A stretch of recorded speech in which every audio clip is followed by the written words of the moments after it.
Bonjour à tous, je suis Cynthia Damiani, Head of Customer Experience chez Touch & Sell. Mon sujet porte sur la fidélisation client et plus précisément, comment assurer un taux de renouvellement fort. Chez Touch & Sell, on a un taux de renouvellement fort de 96%. Voici un tips que je partage avec vous sur l'onboarding. Et oui, l'onboarding, c'est la première étape et non pas la dernière étape avant le renouvellement. Mais un bon onboarding, c'est ce qui va permettre d'instaurer une relation de proximité et de confiance sur du long terme. Ça fera pas tout, mais croyez-moi, ça fera la différence.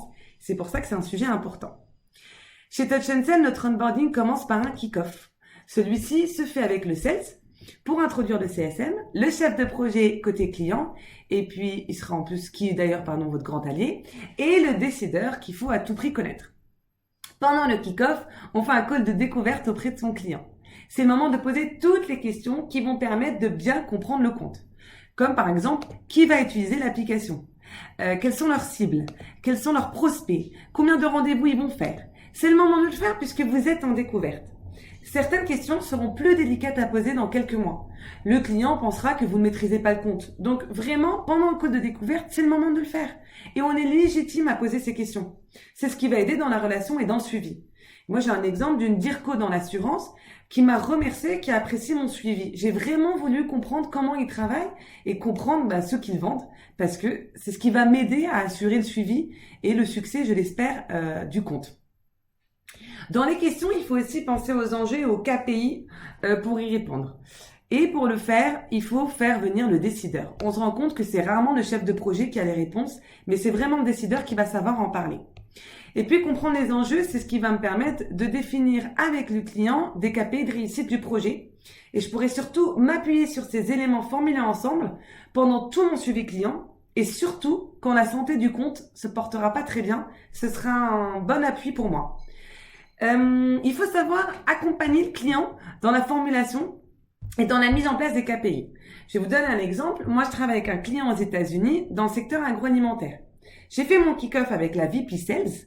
Son enjeu, c'était de remédier à la perte d'informations en interne. En fait, utiliser la solution lui permet d'apporter un discours harmonisé et rodé dans tout son cycle de vente. Et dans son cycle de vente, elle a beaucoup d'acteurs. Elle a le marketing qui va communiquer avec le sales, qui va communiquer avec des distributeurs, qui eux vont communiquer auprès des clients finaux. Donc son enjeu, c'était d'avoir une communication interne qui est bonne et d'harmoniser le discours. Le KPI, lui, il a été plus compliqué à trouver. Et c'est là que le CSM apporte de la valeur. Donc comment ma solution va répondre à ces enjeux ? Eh bien, c'est le taux d'utilisation. C'est l'ouverture de documents, la lecture de ces documents qui vont m'assurer du bon usage de la solution. S'ils ouvrent les documents, s'ils utilisent la solution, c'est que leur discours, il est travaillé, il a été donné, il est consulté, et c'est surtout qu'ils ne vont pas créer leur propre discours qui n'est pas celui de la marque.